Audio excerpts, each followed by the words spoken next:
Hello friends, स्वागत है आपका हमारे यूट्यूब चैनल मूवी मानिया में। एंड आज की इस वीडियो में हम बात करने वाले हैं लोकी सीजन 2 के फिनाले पर। नो डाउट लोकी मार्वल्स की one of the best series है सो फार, एंड फिनाले देखने के बाद तो कोई भी इस बात से मना नहीं करने वाला। आज की इस वीडियो में हम लोकी की एंडिंग पर बात करेंगे और कैसे ये सब सिमिलर है लोकी की कॉमिक बुक से, जो डायरेक्ट कनेक्ट करती है एवेंजर्स सीक्रेट वॉर्स के साथ। तो बिना टाइम वेस्ट किए हम अपनी आज की इस वीडियो को स्टार्ट करते हैं।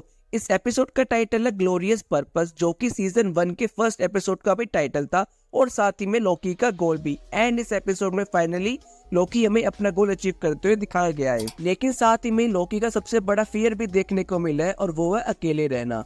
इस एपिसोड की एंडिंग कहीं ना कहीं काफी सैड भी कह सकते हैं, क्योंकि जहाँ एक तरफ लोकी को अपनी पूरी लाइफ अकेले स्पेंड करनी पड़ेगी, वहीं दूसरी ओर मोबियस को जेट स्कीज एंड अपनी फैमिली हमेशा दूर से ही देखनी पड़ेगी। नाउ एपिसोड की स्टार्टिंग मार्वल्स के इंट्रो से होती है, जो कि इस बार बैकवर्ड प्ले हो रहा है, जस्ट लाइक लोकी, जो कि बैकवर्ड टाइम स्लिपिंग कर रहा है टाइम में। आगे हमें लोकी फ्यूचर को चेंज करने की कोशिश करता हुआ दिखाया गया है, एंड ऐसा सेम सीन कॉमिक्स में भी देखने को मिला था। इस पूरी सीरीज में हमने देखा है कि कैसे ये शो एमसीयू या मल्टीवर्सल सागा के साथ फिट बैठा जा रहा है, एंड दूसरी ओर कॉमिक्स को इग्नोर किया।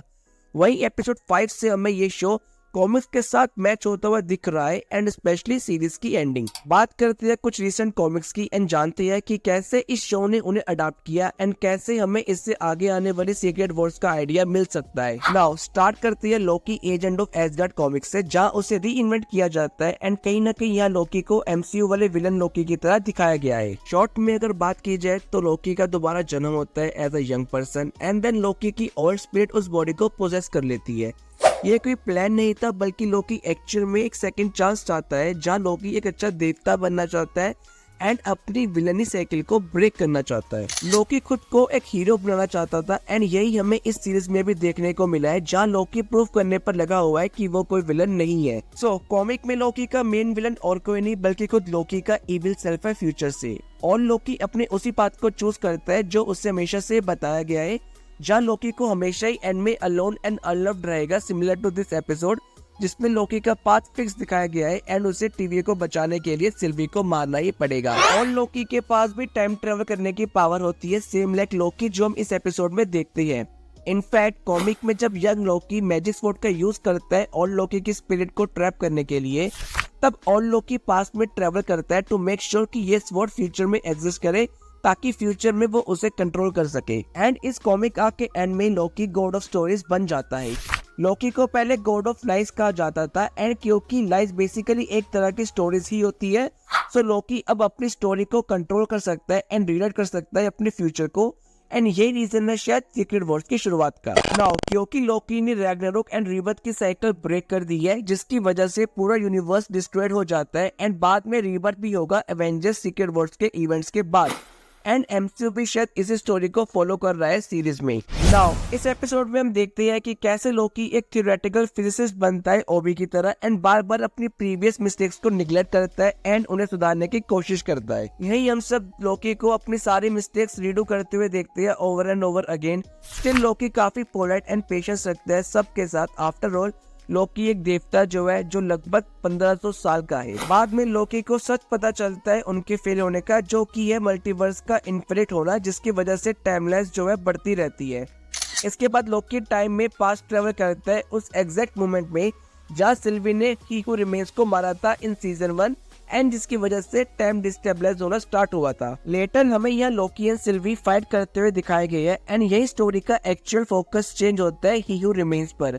कैसे ये सब ही हू रिमेन्स नहीं लिखा था एंड अपनी लिखी हुई स्टोरी को देख रहा था, और एंड में लोकी को बार बार एक ही बात कह रहा था, सी यू सून। एक्चुअली ये सब ही हू रिमेन्स का ही एक प्लान था, जिसके अकॉर्डिंग जब भी वो मरेगा वो लोकी को अपने और क्लोज ले आएगा इस कन्वर्सेशन के लिए, एंड ये सेम बात कैंग लोकी से बोलता भी है। यही ही हू रिमेन्स अपना ट्रम्प कार्ड रिवील करता है एंड बताता है कि सेक्रेट टाइमलाइन ही हमेशा सरवाइव करेगी, एंड लूम सिर्फ एक फेल सेव है जो कि सभी वेरिएंट टाइमलाइंस को प्रून करेगा टाइम आने पर। यही रीजन है जिसकी वजह से एपिसोड 5 में स्क्रीन पर लिखा आता है फेल सेव इनिशिएटेड, और इसी वजह से टीवी वर्कर्स अपनी टाइमलाइंस में पहुंच जाते हैं क्योंकि सब वेरिएंट टाइमलाइंस फ्लूइड होने वाली होती है, जिसके बाद ही रिमेन्स TVA को रिबिल्ड करेगा आफ्टर मल्टीवर्सल वॉर। लोकी स्टार्टिंग से ही रूल करना चाहता था एंड वो इसे अपनी ड्यूटी मानता है, और इस एपिसोड में हमें यही दिखाया भी गया है कि लोकी का ग्लोरियस पर्पस ये है रूल करना, और ये एक बर्डन है जिसकी वजह से लोकी सबसे सेपरेट हो जाता है। नाउ लोकी यहाँ कोशिश करता है कोई रास्ता ढूंढने की जिसकी मदद से वो ही रिमेन्स के प्लान को बिगाड़ सके।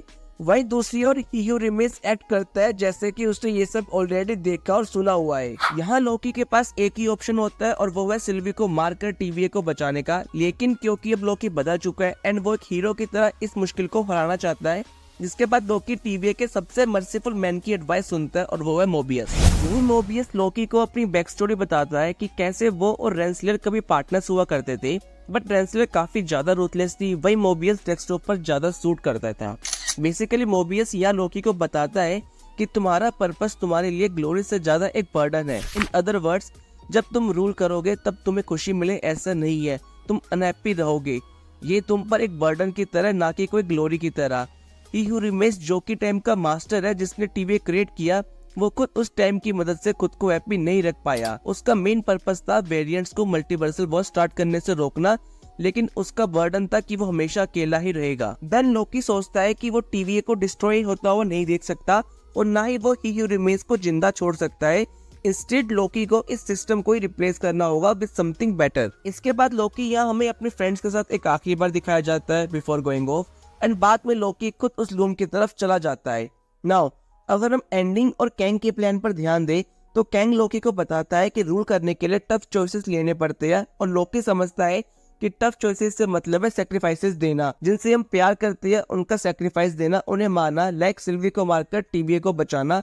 एंड कहीं ना कहीं और लोकी होता तो वो एग्जैक्ट यही करता, लेकिन न्यू लोकी ही हू रिमेन्स के कहने का मतलब समझ जाता है और जान जाता है कि टफ डिसीजन दूसरों को सैक्रिफाइस करना नहीं बल्कि खुद का सैक्रिफाइस करना है। लोकी यहाँ सबसे टफ डिसीजन लेता है और वो दूसरों के बदले खुद को खतरे में डालना प्रेफर करता है। नाउ जैसे लोकी लूम की तरफ आगे बढ़ता है, हमें लोकी अपने रियल रूप में देखने को मिलता है, जहाँ लोकी अपने ओल्ड क्लोथ्स में होता है, एक किंग, एक गॉड की तरह, ना कि किसी TVA सर्वेंट की तरह। लेटर लोकी अपनी फुल पावर का यूज करके लूम को डिस्ट्रॉय कर देता है और सभी डिफरेंट टाइमलाइंस को स्प्लिट कर देता है। इसके बाद लोकी उन सब टाइमलाइंस को पकड़कर आगे बढ़ता है थ्रोन पर बैठने के लिए, एंड जस्ट लाइक कॉमिक लोकी या गॉड ऑफ स्टोरेज बन जाता है। लेटर लोकी जब उन टाइमलाइंस को री एनर्जाइज करता है अपनी ग्रीन एनर्जी के साथ, तभी वहाँ एक वर्ल्ड ट्री बन जाता है। नाउ नॉर्स मैथोलॉजी के अकॉर्डिंग वर्ल्ड ट्री 9 रिलम्स को होल्ड करता है अपने ब्रांचेस में, और ये सेम बात थोर भी जेन को बताता है ड्रॉ करके कि कैसे ये सब प्लैनेट्स बेसिकली वर्ल्ड ट्री के अंदर एग्जिस्ट करते हैं। बट जो ट्री यहाँ दिखाया गया है वो काफी पावरफुल है क्योंकि वो मल्टीपल ब्रांचेस से बनाया गया है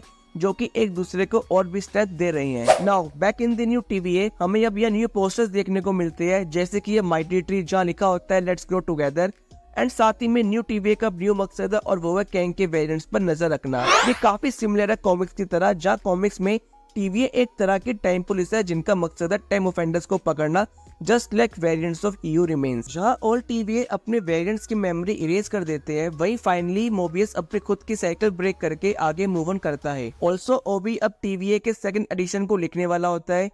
क्लोजिंग सीन में हम देखते हैं कि TVA को अब और कोई नहीं बल्कि काउंसिल ऑफ पीपल रूल करते हैं, और साथ ही में रवोना को एंड ऑफ टाइम में दिखाया जाता है, जहाँ हमें ऐसा लगता है कि रवोना को अलायत खाने वाला है। अगर इस सीन पर ध्यान दे तो यहाँ हमें पीछे एक पिरामिड देखने को मिलता है जो कहीं न कहीं एक रेफरेंस हो सकता है रामाटूट का, जो कि कैंग का एक वेरिएंट है जब वो टाइम में पास ट्रेवल करता है। रामाटूट हमें क्वांटम मैनिया के पोस्ट क्रेडिट सीन में भी देखने को मिला है, so we never know, maybe ये लेट अलायत की नहीं बल्कि रामाटूट की हो जो कि एंड ऑफ टाइम में अराइव करता है ताकि वो रेवोना को रिक्रूट कर सके आने वाले मल्टीवर्सल वॉर के लिए। और लोकी उसका सबसे बड़ा फियर अब उसके सामने था और वो अकेले रहने का फियर। लोकी अब हमेशा ही अकेला रहेगा but for greater good. Also हम देखते हैं कि यंग विक्टर टैमली की विंडो में अब कोई भी टीवी नोटबुक नहीं फेंकता, सो इससे ये तो कंफर्म है कि ही हू रिमेन्स का प्लान अब खत्म हो चुका है एंड टाइम लूप अब टूट चुका है। एपिसोड के एंड में हम देखते हैं कि कैसे मल्टीपल टाइमलाइंस एक ट्री क्रिएट कर रही है जो सभी टाइमलाइंस को कंट्रोल कर रहा है एंड ब्रांचेस को ग्रो कर रहा है। ट्री एक्चुअल में एक परफेक्ट एग्जांपल है हेल्दी टाइमलाइन का, एंड TVA को भी अब ब्रांचेस को प्रूव नहीं करना पड़ेगा। वो अब इन सब ब्रांचेस को ग्रो होने दे सकते हैं एंड साथ ही में गाइड भी कर सकते हैं ताकि वो आपस में कोलाइड ना करें। मगर एक्चुअल में ये सब एक हैप्पी एंडिंग नहीं है। कैंग के वेरिएंट्स अभी भी बाहर है और वो वॉर के लिए अभी भी तैयार है। ऑल्सो वी नो दैट कि इनकर्जन्स अभी भी हो रही है एमसीयू में एंड कुछ ही टाइम में कैंग के वेरिएंट सीवीए के बारे में सब जान जाएंगे एंड अटैक लॉन्च कर देंगे। शायद इसके बाद एवेंजर्स सीक्रेट वॉर्स या फिर कैंग डायनेस्टी में लोकी हमें अपने ग्लोरियस पर्पस से फ्री होता हुआ दिखेगा और वो हीरोज के साथ मिलकर फाइट करेगा अगेंस्ट दीज कैंग वेरिएंट्स, जिसके बाद लोकी गॉड ऑफ मिस्चीफ या गॉड ऑफ लाइफ नहीं बल्कि गॉड ऑफ स्टोरीज के नाम से जाना जाएगा। इसी के साथ हम अपनी इस वीडियो को यही समाप्त करते हैं। Thank you for watching this and आपके क्या थॉट्स है मार्वल्स के फ्यूचर को लेकर, आप हमें अपने थॉट्स कमेंट करके जरूर शेयर करें। ऐसी और इन्फॉर्मेटिव वीडियोस को देखने के लिए चैनल को सब्सक्राइब करें। मिलते हैं आपसे अपनी अगली वीडियो में, तब तक के लिए good bye and see you soon.